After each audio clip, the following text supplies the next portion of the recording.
안녕하십니까. 더불어민주당 대변인 황정아입니다. 첫 번째 브리핑 시작하겠습니다. 국민의 물음을 외면한 고집불통 대통령, 이제 국민께 외면당할 것입니다. 어제 윤석열 대통령의 취임 2주년 기자회견은 절망만 안겼습니다. 총선 참패라는 국민의 심판에도 바꾸는 신용조차 않는 대통령의 고집불통을 보며 국민은 절망했습니다.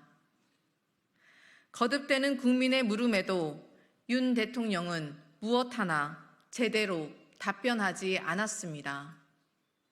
여전히 귀를 막고 거부만 외쳤습니다. 국민이 명령한 해병대원 순직사건 특검법을 단칼에 거부했습니다. 장모에게 가석방을 선물했듯 배우자를 위해 특검법을 거부하며 수사받지 않을 반칙과 특권을 선물했습니다. 고물가, 고금리, 고유가, 삼고 속에 있는 국민과 민생은 고통받는데 민생회복지원금은 제대로 언급조차 하지 않았습니다. 영수회담에서 이재명 대표가 전달한 그 어떤 국민의 목소리에도 응답하지 않았습니다. 남은 3년 동안 대통령의 책무보다 부인의 안위를 더 걱정하는 대통령, 민생 경제 파탄에도 제 갈 길만 가는 오만과 독선의 대통령이 되겠다고 말한 것입니다. 윤석열 대통령은 국민께서 총선 심판으로 주신 마지막 반성의 기회마저 외면했습니다. 윤석열 대통령 책상에 놓인 The buck stops here 명패의 실소만 나옵니다.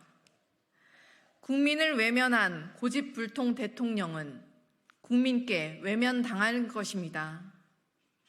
윤 대통령은 남은 3년이 국민의 얼음장 같은 불신과 활화산 같은 분노를 감당하는 시간이 될 것임을 명심하십시오.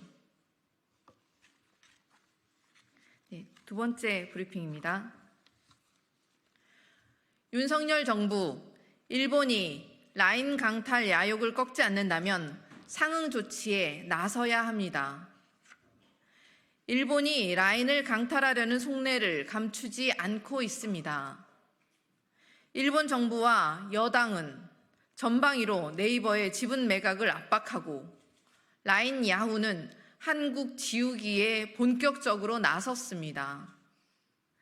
그런데도 대통령실은 네이버의 이익을 위한다면서 뒷짐만 지고 있습니다. 윤석열 대통령은 기시다 총리와 술 한 잔의 신뢰를 운운하며 인내할 것은 인내해야 한다고 말했습니다. 라인 강탈도 인내해야 합니까? 이러니 집권 여당에서마저 정부가 손 놓고 있어서는 안 된다는 비판이 나오는 것입니다. 윤석열 정부는 일본 정부의 라인 강탈을 묵인할 작정인지 답하십시오. 라인은 단순한 메신저가 아닙니다. 일본뿐 아니라 태국, 대만 등 동남아 각지에서 압도적인 점유율을 자랑하며 콘텐츠, 금융, AI 등의 기반으로 작동하는 글로벌 경제 플랫폼입니다. 라인을 빼앗기는 것은 우리의 경제 영토를 빼앗기는 것입니다. 상호주의 원칙에 따라 적대국에나 할 법한 기업 강탈에 나선 일본에 상응하는 조치를 하십시오. 윤석열 대통령은 일본 총리냐고 울부짖는 국민의 분노가 들린다면 모든 역량을 동원해 일본의 대한민국 경제 영토 찬탈을 저지하기 바랍니다.